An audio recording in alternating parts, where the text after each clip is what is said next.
Hi guys. First of all, I'd like to apologize for the horrible quality of this video. I have no idea what I'm doing. I've never made a YouTube video before. I've never done any recording. I don't know. Yeah, so essentially I'd like to just have a little talk about my experiences as being a coma survivor. I was in a coma in 2011 for approximately a week. It wasn't a medically induced coma. It was it wasn't. I had an accident, and I'm not going to talk about what that accident was or what caused that to happen because that's just a whole nother video. I will eventually talk about that, but that would just be here all day. So yeah, I was in this coma for about a week.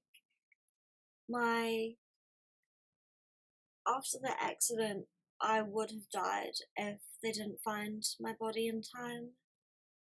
They put my body on ice to keep it alive. And then I fell into a coma.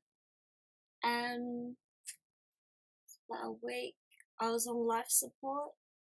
And I'm really sorry, but this video is not going to be interesting at all.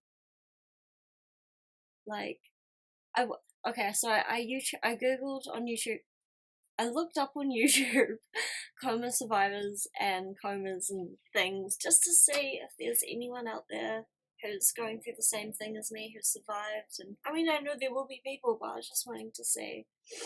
And there's this one girl, and she was in a medically induced coma, so it's a bit different. But I watched it, and it kind of made me cry because it was so interesting, and she had these amazing things to say about these like crazy hallucinations and these like experiences, and I just have a lot of suffering.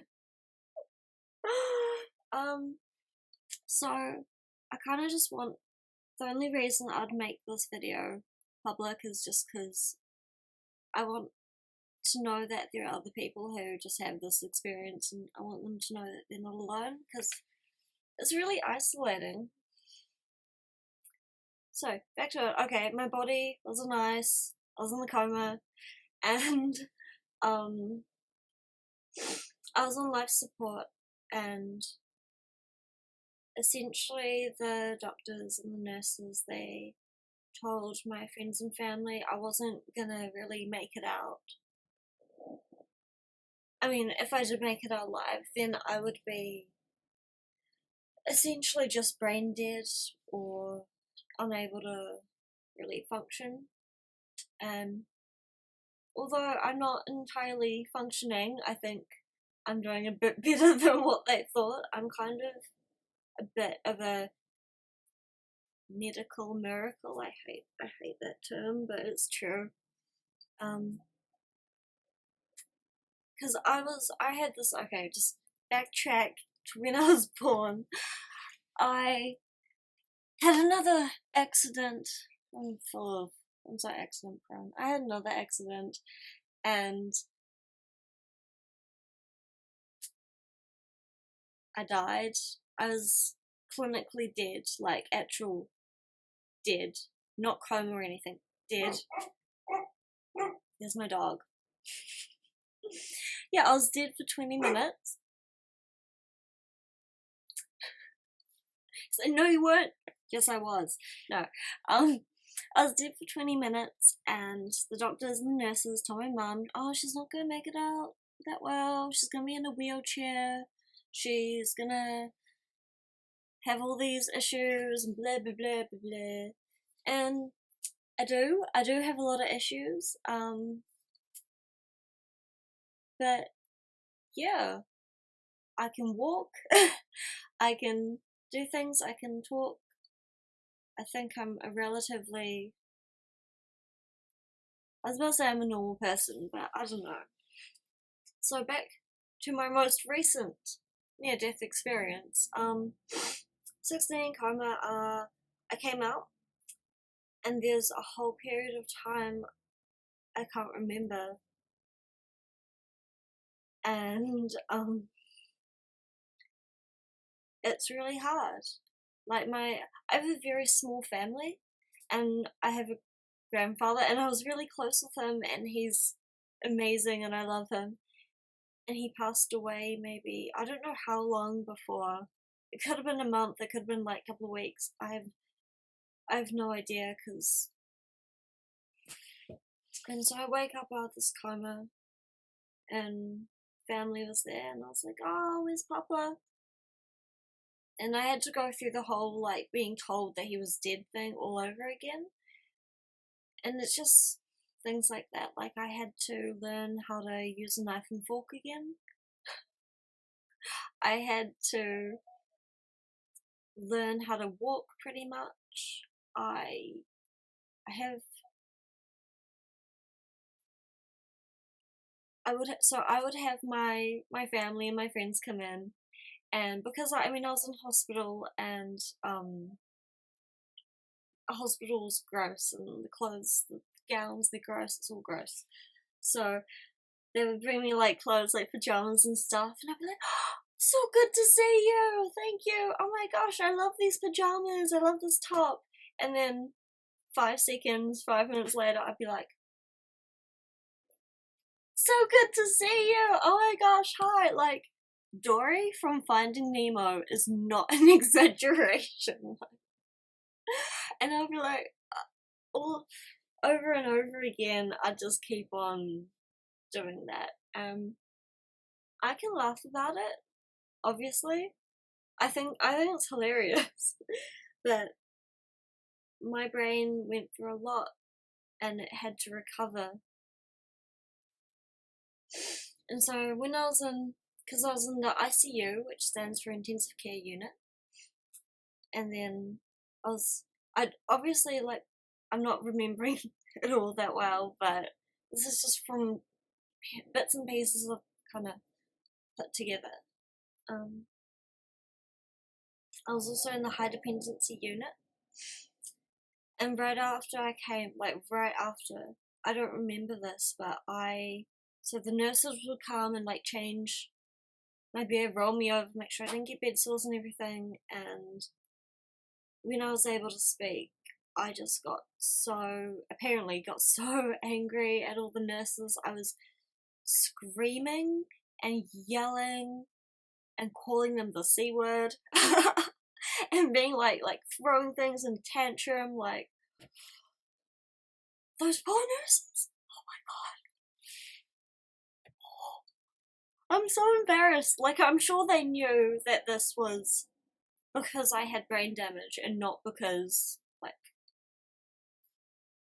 but you know, I still feel quite bad about it. Like, this screaming 16-year-old throwing things like, have you seen The Exorcist? Yeah, bit like that.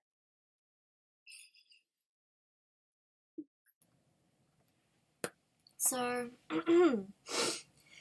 after I was out of that stage, I was placed into a psych ward, and it was just basically a little mini mental hospital for adolescents with mental health issues and stuff. And I don't remember, that's my first memory. I don't remember really anything before that. Pretty much it's all of what I've been told.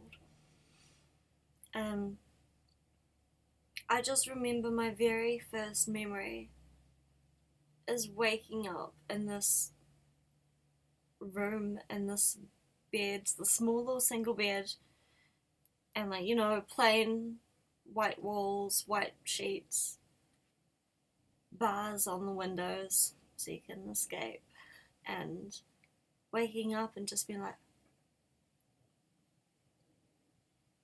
what? Just be like, where am I? Obviously. Before it happened, that accident I had, it was probably hair down to about here. It was kind of long, or maybe hair, I don't know. And it was black or really dark brown, my hair. And when this is where I start to remember, I looked in the mirror, and my hair was this short, and it was light brown because I had been to the hairdresser the day before it happened, and I'd got my hair stripped because I wanted to go blonde, and I got it all cut off. And then I look in the mirror, I was like, who is this? It was all very confusing. It's so confusing. Um, I'm sorry, I'm saying and like a lot because this is I'm not very good at improv, obviously. Um, so I was in the psych ward and I met some really amazing people, and I still kind of keep in contact with them, and they're amazing. And they were in there for similar reasons to me, and it was all very girl interrupted ish. But yeah, so after I came out of there, I went into a respite. I stayed there for a while, and it's all very blurry. But I only stayed there for not actually that long, and then I just got chucked back home. And that is just a whole nother story that, oh, I really want to just explain all of it, but that would literally take hours, and I'd probably just end up crying. um, so I got no help after that about my coma. I was very brain damaged, and my brain was not cooperating with me, and I couldn't remember things. And what happens is you can have personality changes after a traumatic brain injury.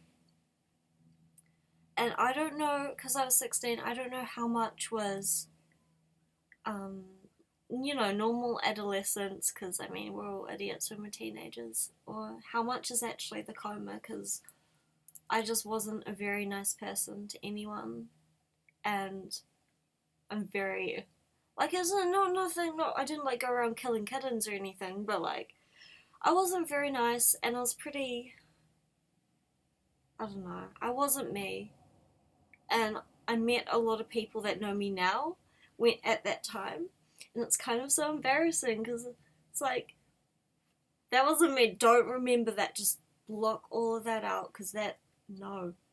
No. I'm sure everyone feels that way about being a teenager, though. I think that's just having hormones and being an idiot. Um,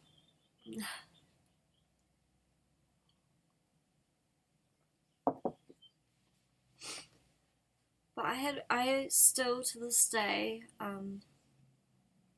like 4 or 5 years later, whatever, I have really bad memory problems, and I'm expected. I mean, I'm functioning. I can talk. I'm not entirely stupid.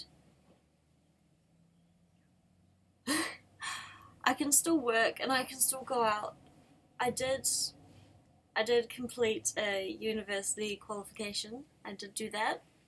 It was very hard because I mean memory issues. I have a job, and considering they didn't think I was gonna live or walk or talk or anything, I think, I don't know. I take for granted how far I've come quite often.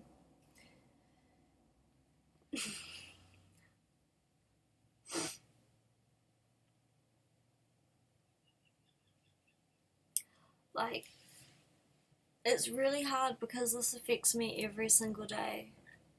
Every single day I think about it, and like, there's like the things I can laugh about, like flailing about like the exorcist girl. But some things it's just, I can, especially because I have quite a high level of anxiety, which definitely contributes to it. But like, I quite often can't remember things, and like, I was at work the other day, and I just could not remember, and I was just like, ugh. And the girl was getting real frustrated with me, because I mean, it would be frustrating. I'm a very frustrating person, but it's just like, people expect me to just be okay and be normal. And it's like, she doesn't know anything about my coma. That's totally fine. course, but I still have kind of a Dory memory. I'm still a bit like that. A lot of the time, people just brush it off as me being stupid or not intelligent. Um, that's the like I can talk about the accident, but I can't talk about this. It's really hurtful. It's like I've always been quite away with the fairies and aloof and everything. I've always been a bit like that, but now quite it's different now. And people brush that off as me not being smart or just being, dumb blonde or whatever. It's like I had this horrible brain injury. Oh, that's why. Please excuse me. I mean, I can't go around to every single person that I have some sort of interaction with and be like, oh, okay, here are my medical records, this big. That's not even an exaggeration, by the way. Here they are. This is a very unplanned video, and I'm kind of sitting here rambling, and I'm jumping from point to point. See the brain thing? I really should have planned this out. I actually tried to. I went on my laptop and I was like, point 1, accident. Point 2, coma. But that it just didn't work, and I don't know. I don't know how to edit videos, so normally, because I've been jumping about with point to point. If I knew how to like edit it, I'd be like, okay, this goes with this and this and this. But I'm sorry, it's just gonna be in the order I say it because I don't know how to do these things. And I'm literally 80 years old. So when I was out of all the hospital and respite and everything, and I went home, I was kind of jumping from house to house after I came out, and there was a time where I was wandering around the streets, kind of like, where am I? Like, I didn't really have anywhere to go, and it was all very complicated. But after that, because the universe was like, hey, you haven't suffered enough. Someone who was very, very, very close to me and very important to me died unexpectedly, and I didn't really know how to cope with it. And I mean, when someone dies, you never know how to cope with it, but like, I didn't really know how to process it. Like, my brain couldn't process someone dying prematurely. It just didn't really work in my head. So I don't know how much of my experiences after are because of my coma and how much are because I was dealing with grief as well. And then on top of that, dealing with, the chronic illness that got me into the situation in the first place. So, a lot of what I've said, I don't know, my experiences, they can be due to coma or they can be due to other conditions, things in my life, but not everyone's experience are going to be the same. If you've been in a coma, please, please, please, you're not alone. Your experiences are valid and they're important, whether you're in a coma for a day or 10 years or whenever. Because I spent so long, it's been years, and I haven't. I mean, I talk to people about it, I cry about it like all the time, especially when I'm drunk. But I didn't really think it was important, and for so long I just didn't think it. I mean, no one's really gonna care because it's not interesting. When you Google coma, there are so many clickbait articles. They're just like, man in coma 40 years sees God, and I'm like, I don't have these interesting experiences. This video is just not interesting. It's just sad. Like I'm like maybe I did see God. Maybe I saw God and he was like, "Hey, you're ugly. Go home. I don't want you." That would explain like why I didn't stay dead the first time. I don't know. But I think everyone has weird medical stuff and like weird experiences and no one talks about them. And obviously you don't have to, but I think it's time that we just need to stop isolating ourselves by keeping everything just locked in. Everyone has these weird experiences. I don't know. Thank you for watching and bearing with me through this horrible mess of God knows what. Because I don't even know what the point of this video is, but I hope you have a good day. Don't go falling into any comas. Don't do it. Scared you're off doing that. I plan to eventually, when I feel ready, make a video about the circumstances because my coma was completely preventable. And I wish it never happened because it's, without exaggerating, like it's gonna affect me for the rest of my life. Like, this is kind of cool. See my pinky? My wonky pinky? The one that's sticking out? I'm trying to do this with this hand, and I have nerve damage in my hands. So that's the only physical thing that I have, I think. Well, I guess it is physical because it's physical damage on my brain. You know what I mean. I'm rambling on. I'm sorry, this needs to end. Thanks for watching. Have a good day.